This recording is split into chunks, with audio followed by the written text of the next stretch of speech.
Welcome back into The Drive with Tim Donnelly here on 99.9 The Fan. Joining us in studio now, Mike Glennon, former NC State quarterback, 10-year NFL veteran, and co-host with yours truly of the Pack Therapy podcast, coming out in time for your morning commute on Friday. We'll have episode 1 published on YouTube and everywhere you find your podcasts. So if you want some real NC State deep dive football action to get you ready for this season, check it out everywhere you find your podcast. But while we have Mike here, I wanted to pick his brain on some quarterback stuff, and specifically some Bryce Young stuff early. It's one preseason game, so we've been doing our best to take everything with not just a grain of salt, but an entire shaker of salt. But 4 for 6, 21 yards and 3 drives is enough to try to figure out why. And everybody's kind of settling on the offensive line wasn't doing a great job.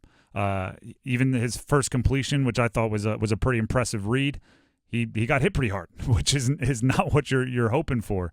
How important is it from your perspective, somebody that's been in the league behind a whole bunch of varieties of offensive lines, that they figure that out and quickly, not wait or not let it drag too far into the season? Yeah, I think it's got to be the number one emphasis of this team. When you draft a quarterback number 1 overall, pretty much your entire franchise is going to be based around that guy, and they need to play better. Now it's this fine line of, it was a couple series in the week 1 of the preseason.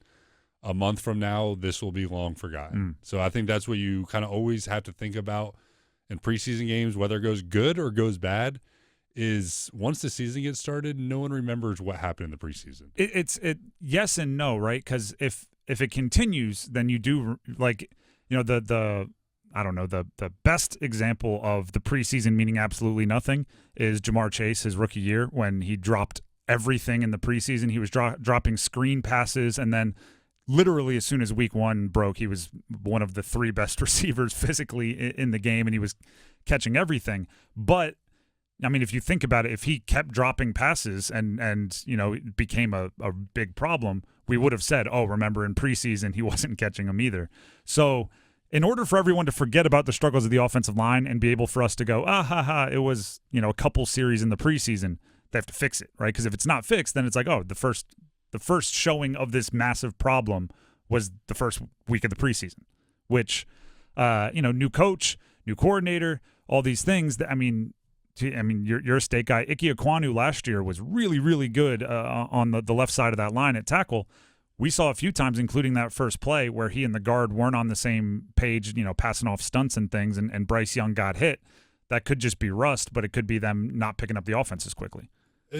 You're right. I mean, if this lingers all season, then clearly this was the start of it, and they realize that they're not gonna let this keep going, and that I'm sure the offensive line coach had to talk with them. We need to be better. This is not acceptable.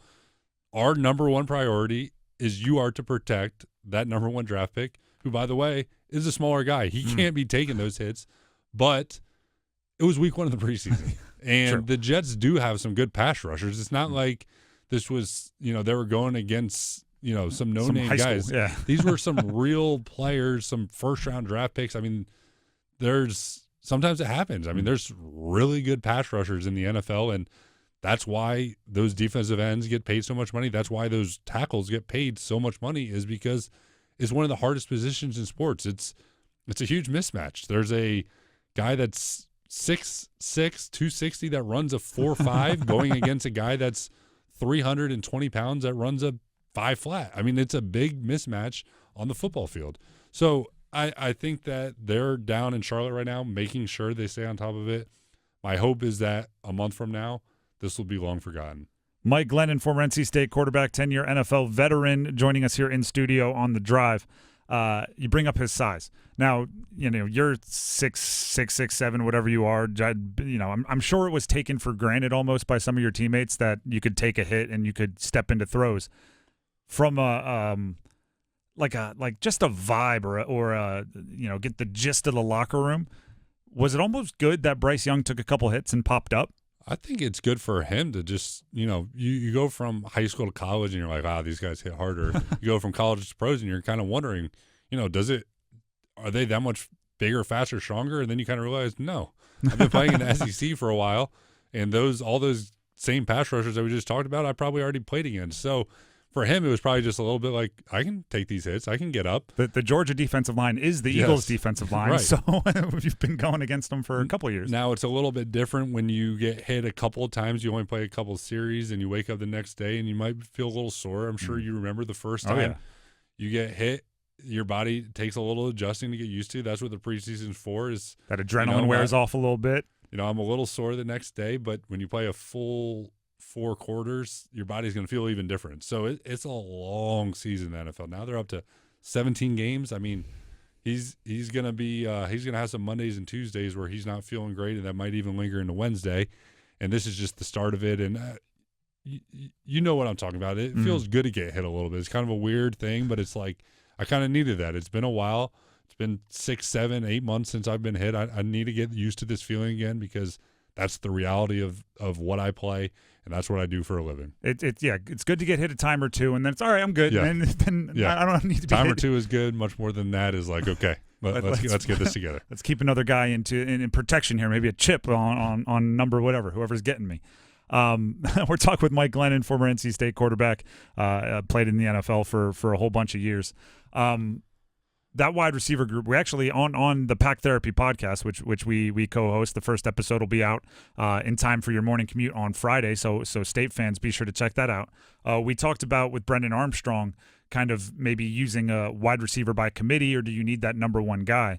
The same almost can be asked about Carolina. Adam Thielen, longtime number 2 in Minnesota. DJ Chark, maybe a number 1, maybe potential early in his career. Injuries have gotten on him. Mingo, a second-round pick. Terrace Marshall Jr., a former second-round pick. Laviska Shenault, a do-it-all. Can they get it done with 5, 6, number 2s, 2.5s, or do they need one of those guys to become a number 1? Yeah, they can get by. And we're talking about real guys here. We're talking about Adam Thielen, who's done it for over a decade, who was the go-to receiver in Minnesota for a couple of years before Justin Jefferson got there. We're talking about DJ Chark, who I played with in Jacksonville, who was the number 1 receiver when I was in Jacksonville. Talk about Laviska Shenault, who was the number 2 receiver when I was in Jacksonville. So we're talking about guys that have done it. They just have reasons why maybe at this stage in their career they're not, what they once were, but there's reason to believe they could get back to what they were. Adam Thielen is getting older. He's been productive for, like I said, a decade now.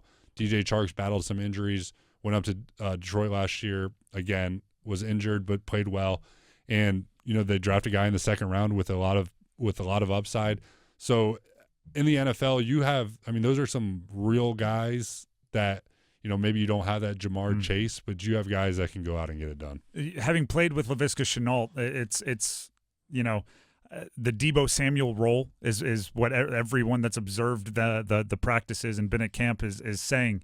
Does he have that kind of could he get 50 carries and 50 catches or something crazy like that? He could. He's built like a running back. If you didn't line him up at receiver, you put a 28 number on him and put him in the backfield, he would look like a big NFL running back. Yeah, who was the Packers receiver who was 88 and playing in the Ty Montgomery.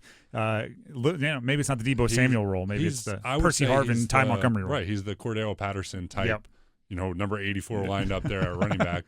Laviska is great when you get the ball in his hands. You have to find as many different ways to get him the ball, but asking him to run a full route tree and get open that way, that's not exactly his game. He can do it, but you'd rather find, throw a bubble screen. I remember last year, I want to say one of the first weeks he got to Carolina after being traded, I think they just threw him a little bubble screen and took it to the house. You run reverses with him. You got expectations screens. very, very high, very, very quickly. You find different ways to get him the ball, but it's not going to be the routes that Adam Thielen's running to get open. They're different players. But Laviska Shenault is dangerous when you get the ball in his hands. And then since you brought up, and we're talking with Mike Glennon, former NC State quarterback, 10-year NFL veteran, since you brought up that you played with Chark also and had the opportunity to see him every day when he wasn't hurt, what's his ceiling? DJ is a very good player. I mean, the year before I got there, I believe he went to the Pro Bowl in his second year. 1,000-yard receiver. With us, we struggled that year. We won the first game and lost 17 straight, so there's going to be some battles along the way, but DJ eliminated that offer though right out the gate. Exactly. Then we didn't have the pressure of being the Cleveland Detroit, Browns or the Detroit yeah. Lions.